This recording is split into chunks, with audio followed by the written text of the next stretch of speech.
to Motions Ask the Expert. I'm Stan Soden, and I'm here with our expert, Gregg Hobbie. Today's issue is Social Security. So sit back and hopefully you'll enjoy the show. Gregg, can you tell us a little bit about yourself and your background? I graduated from high school in 1977. I was from Union County. Then I went to the United States Naval Academy at Annapolis, Maryland. I graduated there in 1981. I served in the military. I was a missile officer on submarines back in the Cold War, back in 1980. I left active duty in 1986 and went to Rutgers Law School in New Jersey. I started there in 1987. I graduated in 1990, and I am a disability lawyer in Eatontown, and I have done disability cases since I became a lawyer, which was 1990.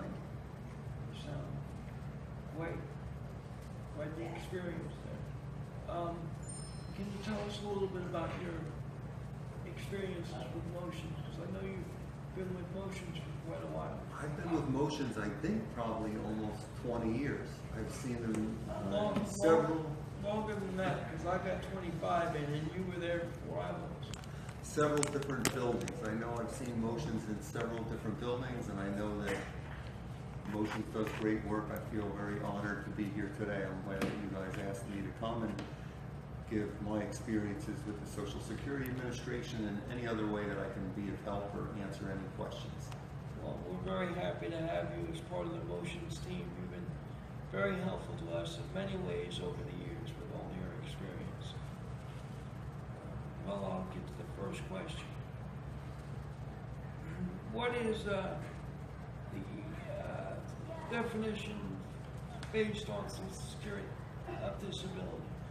Social Security's definition of disability is not really a simple thing. Of course, I guess with anything else involving the government, sometimes it seems like it could be overly complex. The way Social Security evaluates disability is actually what they call a 5-step sequential evaluation process. So step 1 is they look to see, are you engaged in substantial gainful activity? And substantial gainful activity, if you're self-employed, it's one thing, but if you're working for wages, it's basically if you're making over $11.80 a month gross. If you go over $11.80 a month gross, that's before taxes. So after taxes, you could figure out whatever that's going to be. If you're making over that amount, then you're not disabled. No matter what, they don't have any, and I've had many cases recently, in fact, where people say, but I can't even get out of bed, but I use this phone and I'm making commissions. What do you mean, why can't I get disability? Or I only just did that for a few months. If you go over that amount, then Social Security is going to say you're not even eligible to file an application for disability. Then they go to step 2 of the 5-step sequential evaluation process. Step 2 is, do you have something significant impairment? And significant impairment is defined as something that keeps you from working. It could have an impairment on your ability to work. So it's kind of, in the definition, they spin around and they put you in a circle to decide what a significant impairment is. But usually most people make it past the second step. Most people who apply do have significant impairments. Then they go to step 3, and step 3 says, do you meet the listing of impairments? And the listing of impairments is a very extensive book of regulations, and it's based on each body system. So it's based on cardiovascular system, neurological system. So for example, for heart disease, they have very specific limitations. So if your ejection fraction is less than 1.4, and it's like that for more than a year, then you will be approved. So for each body system, they have different particularized regulations, whether it involves amputation, whether it's epilepsy, you need to have so many seizures within a certain time period, muscular sclerosis, you need to have certain different limitations with fatigue, and some of the definitions are objective, so you look at an x-ray or you look at a result of a heart test or that kind of thing, but some of the definitions are subjective. So like, for example, multiple sclerosis, they talk about fatigue upon exertion. So that kind of, you can argue it a different way. It's not cut and dry. And that's what, but step 3, if you meet the definition, you should be approved. And I have had cases though over the year where people, let's say their vision, they should have been approved, but the judge didn't want to do it for whatever reason, even though it was basically in black and white. But but basically if you meet the listings, you'll be approved. If you don't meet the listings, then you're not denied, but you go to step 4. And step 4 is, can you do your past relevant work? And past relevant work, what they do is they look at what you've done for the last 15 years in terms of work. So if you've had a heavy physical job, then that's easier to be approved if you can't do that anymore. And the magic age is 50. I tell my clients, if you're under 50, it doesn't matter if you can't do the work you've done your whole life, because they're going to say, well, there's another job you could do, the easiest job. Think of the easiest job in the world. If you could do it, they're going to say you're not disabled. If you could do it full time. That's the good part of the definition for us, is you have to be able to do the job 8 hours a day, 5 days a week, week after week, after month, not just, part-time, a few days a week. But if you're over 50, then it's easier to get approved for disability, because they'll look and see if you can do the kind of work you've done for your last 15 years. So let's say they find you can't do your past work. Let's say you're 42 and they send the letter and they say, we know you can't be a carpenter anymore. We agree, we've looked at your medical records and we know you can't be a carpenter, but then you go to step 5. And step 5 is based on your age, your education, and then what your physical limitations are, as well as mental limitations. And they look at what they call the medical vocational guidelines. We call it the grids for short. And they look in those categories and say, could this person do sedentary work? Could they do light work? Could they do medium work? Could they do heavy work? So that is step 5. So they'll say, oh, he was approved at step 5, and what Social Security will do, if you have to go to a hearing, is they will get a vocational expert, and that vocational expert will give their opinion based on your age, your education, and the medical records, if they believe that there are jobs you could do. And sometimes it gets a little annoying because they use regulations that are from at least 30 years ago, and they'll come up with some ridiculous jobs. They'll say, could you be a greeter? Could you be, one vocational expert recently said, well, my client could be a toy stuffer. So, they could get toy stuffer, they could be a document preparer, they could stamp these papers and do that kind of thing. So it's when you say, what is Social Security's definition of disability, there are hundreds and hundreds of pages of regulations that all go into this 5-step sequential evaluation process. And I see your next question is, what is the difference between SSI and SSD, which maybe I should have even answered that before I got to the definition of disability, because sometimes before you even get to whether or not someone can prove that they're disabled, they have to see if there's a program that they're eligible for. Because as frustrating as it can be, there are people, I like to call it, they fall in the crack. I guess it's like a great giant hole in the supposed safety net, and the crack means there are people who are not eligible for SSI or SSD. So even no matter how disabled they are not eligible for any benefits. There's just not a program for them. And that is very frustrating when I have to tell people, they call me up and they tell me their situation, and when I analyze it, I realize that for financial reasons they're not eligible for SSI, but yet they haven't worked enough to pay the credits in for the SSD. So that is something that can be a problem, because SSI, which is Supplemental Security Income, to use the technical language, it's Title 16 benefits under the U.S. Code. Supplemental Security Income is considered federal welfare.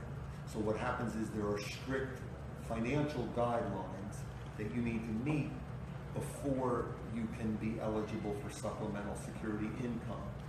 And if you have over that amount of assets, then you are not eligible for supplemental security income. And the assets are not, in my opinion, necessarily a lot of money. I tell my clients sometimes for shorthand, if you're thinking of applying, well, were you eligible for food stamps? Were you eligible for general assistance? Or were you eligible for Medicaid? Because those are the same sort of things that SSI is going to look at. You know, how much money do you have in the bank? You know, do you have more than $2,000? Or are you married and do you have more than $3,000? Do you have 2 cars? And it's changed over the years. It used to be even if you had 1 car, they would say, oh, well, that car is worth $6,000, so you're not eligible for SSI. Now they'll let you have 1 car. And it used to be if you lived at home with your parents, they would say, well, that's as if someone's giving you $1,200 worth of free rent. So you're not eligible for SSI. Now they take a portion of it and they'll adjust your SSI so that how much you get could range depending on what your living situation is for SSI. And SSD, which is Social Security Disability Insurance, or to use the legal term, it's Title II benefits. So it's Title II of the U.S. Code, and the Title II benefits is based on your work history. When you work, you pay credits into the system, and it changes each year, but basically if you make, let's say, $5,000, $6,000 a year, you get the maximum of 4 credits. And then once you go over a certain amount, then you're insured. And if you become disabled, then you can get your SSDI. What happens, unfortunately, is if people go out of work and they don't apply, and then too much time passes, they go past what they call their date of last insured. And the date of last insured is normally about 5 years after someone stops working. So if they could have worked for 10 years, 15 years, 20 years, if all of a sudden they stop working for whatever reason to raise a family or stay at home or whatever, and now it's 6 years past, and then they become disabled, they will not be able to get SSDI because they're out of time. They're past the date of last insured. And one of the frustrating scenarios, like I said, where there's some people who don't qualify for either program is people who are, let's say, not impoverished enough to be eligible for SSI, but they don't have the credits to be eligible for SSD. So then no matter how severe their impairments, they will not be able to collect from either program. And a lot of people don't understand that. Now, you just mentioned the difference between the 2 programs, but there are people that receive both SSI and SSDI. Yes. Can you go into that a little? Well, depending on the situation, they can get SSI and SSDI. It depends, part of it depends on how much they're getting from SSDI. Because what happens is the SSDI, how much you're going to get, the amount, is based on how much you made when you worked. So when you work, you pay in, and usually they only look at the last few years to see how much you're going to get for SSDI. So as long as it's not over a certain amount, then it won't knock you off your SSI. Because for some people, I guess I should mention as far as the health insurance coverage that comes with the programs, with SSI you would get Medicaid, whereas with SSD you would get Medicare, and that is after a 24-month waiting period. So it's 24 months from your date of eligibility. Then you would get SSD. But what happens is SSI is like a sliding scale. And what they do is if someone gets approved for SSI and they get their retroactive benefits, they'll even break it up into chunks, like 3 chunks, and only give it to them a little bit at a time, because once they have over that amount in the bank, whether it's $2,000 for a single person or $3,000 for a married person, then what ends up happening is they're not eligible for SSI anymore. And they do it, it's like a snapshot of each month. So if someone's application has been going on for 2.5 years or 3 years, then what ends up happening is they have to look month by month for that whole time to see each month, are they eligible for SSI for that particular month. Very, very interesting. Now, I've been doing this for a long time, and whenever I talk to any of my consumers, we talk about going to work or going back to work. And one of the questions I hear all the time is, I'm afraid to lose my benefits. So can you kind of give us an overview of how that would work if a person going back to work? And it is somewhat of a contradictory situation because you want to work and you want to be involved, and a lot of people say, well, if I could only get my insurance and keep my insurance, and there are some programs, as you know more about it, I think, Stanley, than I do as far as the different programs, but that's one of the things that would be great if there could be some laws passed and make it so that people that want to try to work full-time and then they could still get health benefits, whether it's Medicaid or Medicare. What happens is, unfortunately, if you go back to work, and they've actually just recently changed this, they have what's called a trial work period. And it used to be based on X amount of months within a certain time period. If you work, 3 out of 6 months or 6 out of 9 months, now you are allowed to go back to work. Because what happens with some people is they really want to go back to work. And maybe they have an employer who says they'll help them out, they'll give them accommodations. So somebody goes back to work, they work for 2 months, and they find there's no way I can do this, and they can't, and they're afraid they're going to lose their benefits. And they've simplified it a little bit now, and it's basically 6 months is the magic time period. So what happens is, first of all, if you're going to try to go back to work, you need to let Social Security know. And they monitor it, and they even have, especially if it's for SSI, they even have an app. So you can report what your income is for that month, and they can keep a track of it. So that's one of the most important things. If you are going to try to go back to work, you need to let Social Security know. That's the first thing. And the second thing is you need to keep them apprised of the work. That's a much better thing than if they find out. You don't want that to be the first time you get called in. I had a woman who was on the kidney transplant list, and she was on dialysis, I guess, 3 or 4 days a week for 3 or 4 hours a day, and she was working at a nursing home a couple weekends a month just to keep company with people, and she wanted to feel good about herself. She could walk, I think it was 2 minutes from her house, but what happens is her amount, she went over just barely by $20 a month what the SGA level was, and it popped up in their computer. And it used to be, in the older days, it would take almost 2 years for the IRS computer to talk to the Social Security computer. Now it's almost instantaneous. So they find out like that, which in a way is good, in my opinion, because then you don't find out trouble. Then I don't have people that come to see me when they get a letter from Social Security that says, hey, we found out you made $20 a month too much, and now we don't think you should have gotten benefits for the last 2 years, so we're cutting off your health benefits, and here's an envelope, send us $20,000, for the money we don't think you should have gotten. I mean, that's what they really do. That's what they do. And they send you the little yellow envelope that they want you to put your check in. But what happened with this woman was, she went over for too many months, and then she got the letter that said that they were going to kick her off, and then she was not going to be able to get her, kidney. She would lose her health insurance, her Medicare, and then I think a kidney transplant would be like $250,000, so she would have been out of luck. So I did some pro bono, and I went with her down to the Social Security office in Neptune, but unfortunately, in the end, I had to really scream at her to say, I know as much as you enjoy working, you just need to cut it back. However much you think you should work, you need to work less.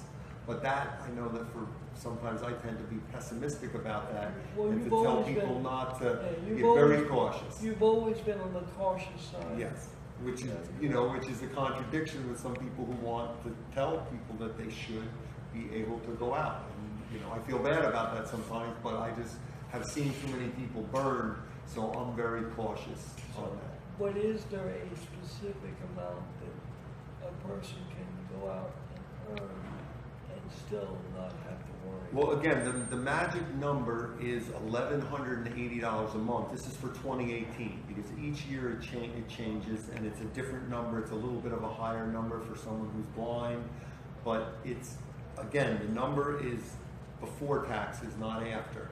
And they do have, depending on the situation, you could reduce it by what they call IRWE, impairment-related work expenses.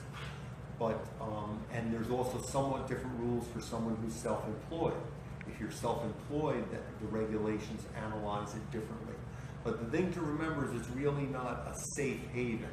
Like the safe haven number is way, way, way lower than that. It's ridiculously low. It's not even, so what it means is if someone's purposely just keeping it right below the 1180 gross amount, Social Security can call up the employer and say, you know, why is this person, what are they doing? Do you think they could work more? And if the employer says, oh yeah, they could work full time, we don't think there's any problems, then that will be pretty much the end of, you know, the end of the case. So it's a balancing act, and you just want to be cautious because again, people want to work, they want to go out and be productive, but then if they lose their health benefits, and sometimes what happens is I had one client recently who was kicked off disability because with their medication, their epilepsy was under control. So they weren't having the seizures, so they weren't considered disabled anymore. But then what happened is when they got kicked off disability, they didn't have the money to buy their medicine anymore. So then they had to wait until they started having seizures again to try to apply to go back on disability. So it is a vicious cycle.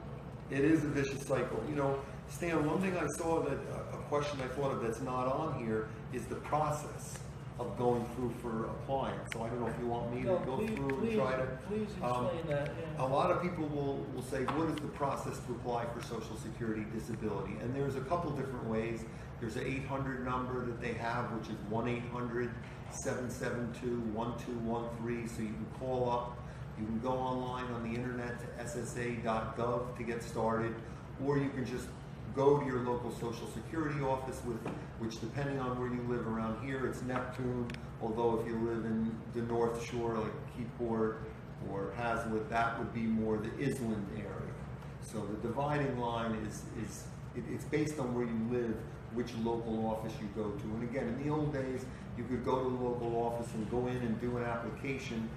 Now, if you show up, they're not going to be happy because they're so completely overwhelmed and understaffed with work, so they certainly much prefer if you call up and set up an appointment. What I can tell you is I've been doing this for about 28 years. What I used to tell people in the old days is, look, do your application yourself. If you get approved, which about 30% do, fine. If you get denied, give me a call and I'll file the appeal for you. The statistics actually show if you have a lawyer right from the beginning, you have a better chance of being approved sooner. Not because the lawyer will necessarily write anything magical on the application, but I think it's because they know that you're represented and you're not going to give up and go away. So basically, just a quick overview of the process. The way it works is the application gets started, whether it's online, whether you do it online, whether you do it in person, whether you set up an appointment with the 800 number, or whether you have the lawyer do it for you online. The application gets started, then they're going to gather all the medical records from all your doctors, all the treating sources you provide. They're going to give you some questionnaires to fill out. What do you do every day? You know, do you have a cat? Do you walk your dog? Do you go shopping? You know, kind of the questionnaires. Depending on your situation, if you have enough medical records for them to make a decision, either pro or con, then they won't send you to one of their doctors. If they say, well, we don't think your doctor has enough records or has any records, or we can't read your doctor's records, then they may send you to one of their doctors. And their doctors, you know, will say whatever they say. Sometimes they'll do a 5-minute exam and say, oh, okay, well, you know. But then what happens is that after 6 months, they make the decision. So at the end of 6 months, they deny 70% of the people. And a lot of people are shocked because I've had many clients over the years who had their own doctor was the one who told them to apply for disability. And I've seen people denied recently stage 4 cancer, which was kind of shocking. I had in my waiting room at the same time, one afternoon, a woman that had her arm amputated, a woman who had just had a liver transplant, and another woman who was 52. She had 3 back surgeries with rods and screws in her back. She couldn't even sit in a chair for more than 5 minutes. And all 3 of those women were turned down twice and had to go for an appeal and go for hearing with the judge. So now back to the process. So it's 6 months. You've done your application. Let's say if you're in the 30% who's approved, you're happy, you get your benefits. If you are in the 70% who's denied, then you file what's called reconsideration. Now, reconsideration takes 2 to 4 months. That's the good news, I tell people. The bad news is if they deny you the first time, there's a 90% chance they deny you the second time. So it's really almost a waste of time, and to me, especially for someone who doesn't have an attorney or an advocate, I think it's not really fair, because it makes a lot of people go away. It makes a lot of people give up, because the first time someone's denied, they say, well, this must be a mistake. My doctor's the one who told me to apply. And then when they appeal, and then when they get denied at reconsideration, they say, I guess I'm just not entitled to it. And they give up and go away. They don't realize that you need to go to the third step, which is to go in front of the federal administrative law judge and to go for a hearing. Now, the bad news about the hearing is right now in New Jersey, the wait to go for a hearing is 24 to 30 months from when you request it. So from the time that someone files an application, if they're denied twice, which statistically they very easily could be, it could be almost 3 years from when they start the process until they go for a hearing. And my clients will say to me sometimes, well, Greg, what am I supposed to do in the meantime? How do I pay my mortgage? How do I make my car payment? How do I pay for my medicine? How do I feed my kids? And sometimes they say, well, there's really nothing. I don't have a magic wand that I can wave. I hope there's some program that can help you out in the meantime, or I hope you have a spouse who has a good job and makes good money and has good insurance. But of course, that's usually not the case. So unfortunately, that's why I see a lot of situations where I have people lose their house, their car gets repossessed, their marriages break apart because they're always fighting over money. And unfortunately, sad to say, I have had multiple clients who have killed themselves while they're waiting to go for a hearing. But so then you go for a hearing, and what I used to say was, if you were disabled and you couldn't work and you had the medical evidence to support you, when you went for a hearing in front of a judge, you would definitely be approved. And the approval rates were fairly high, whether it's over 70%, 75%, I would win usually 90% of my cases. But what happened is political pressure was brought to bear, and the government really pressured the administrative law judges and put artificial quotas, so that now they're really not going to approve more than 50% no matter what. So I do have to say that I've even seen people who, in my opinion, based on their medical evidence and based on the regulations, should be approved for disability, and they are not approved for disability. And unfortunately, they did a study recently I saw which said out of the people who are denied disability, 90% never go back to work. So it's, in my opinion, that doesn't mean that it was a correct decision. But anyway, so that's the process. It's a lengthy process and a very complicated one. That's for sure. This is not connected to me, so people are going to think it is because of my age. But the retirement. At what age, when you retire, do you not have to worry about your income limits? Well, if you go over normally 66, whatever your full retirement age is. If you go for early retirement, 62 and a half, that is, if you earn money, they do the 2-for-1 where they'll take money away. If you make for, too many dollars, for every $2 you make, they'll make $1. And that kind of gets into the disability, the early retirement age. It's, in my opinion, it's important. Let's say somebody is 61 and they are disabled. That's why they stopped working. A lot of times they'll go to Social Security and they'll say, I can't do my job anymore, I'm disabled, I want to apply for disability. And a lot of times Social Security will tell them, it's really hard, it's going to take a long time, you'll probably be denied. But if you come back next month, you can take your early retirement. But unfortunately, what they don't tell them is you will get way less money. You will get like $500 a month less if you take your early retirement. It comes from a different pot of money, and then once you start that, you get that less money for the rest of your life. And if you live to your expected lifespan, you're going to get way less money, which is not as good as if you're on disability. You stay on disability up until the normal retirement age, which would be 66. And the disability is usually $500 more than the early retirement. So you would stay on the regular early retirement or your disability, and then when you hit 66, it would switch over to your regular retirement.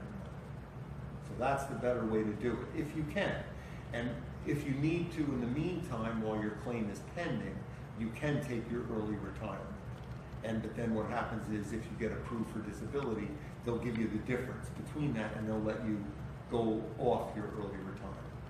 And the other thing, some people call me up, they're already getting their retirement, and they want to get disability, and I have to say to them, you're not allowed to get disability and retire.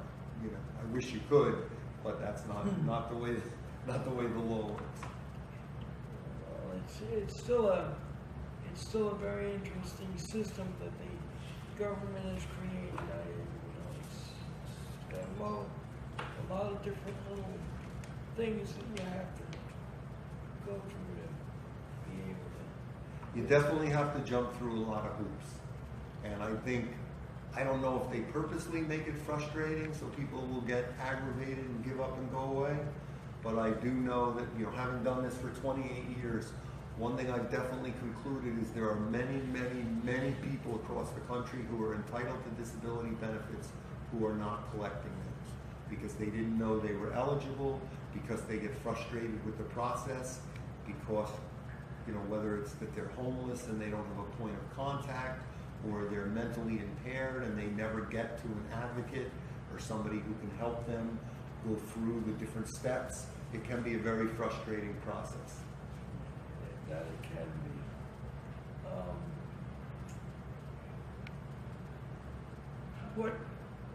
What would you recommend for people? Like, if someone loses their SSI or their SSD, are there ways that they can still keep the medical coverage?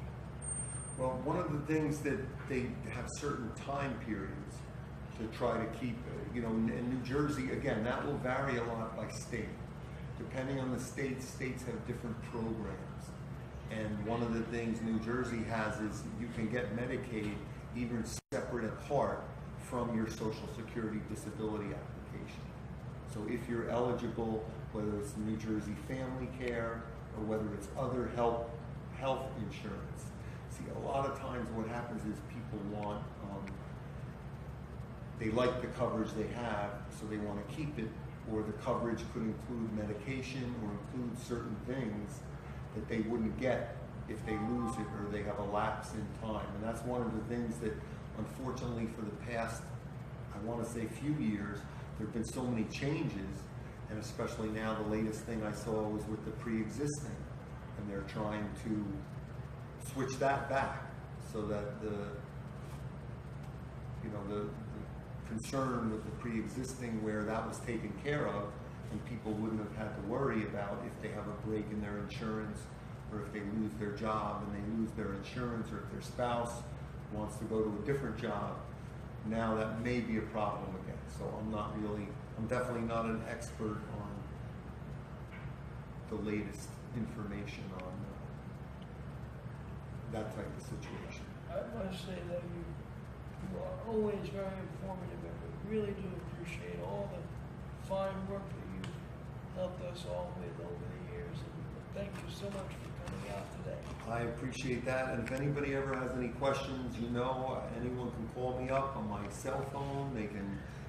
It's 732-766-5682. Website? My website is hobbylaw, HOBBIELAW.com. Hobbylaw.com, and my email is hobbylawatgmail.com. gmail.com. So anyone can ask me questions, that's always for free. Thank you so much for joining us today. Thank you for having Thank me. you. I appreciate it.